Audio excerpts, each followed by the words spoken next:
ఏ అంట 24 డేస్లో వర్క్ చేసిందంట, అంటే పర్ డే 1/24. సో బి అంట 18 డేస్లో అదే వర్క్ను కంప్లీట్ చేసిండు, పర్ డే ఎంత 1/18.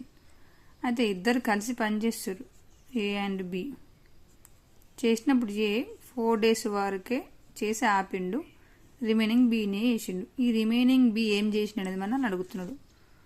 సో ఇంతకుముందు నేను ఆల్రెడీ చెప్పిన 1/24 ఇంటూ 4, 4 1 4 6 అంటే 6 డేస్ వచ్చింది.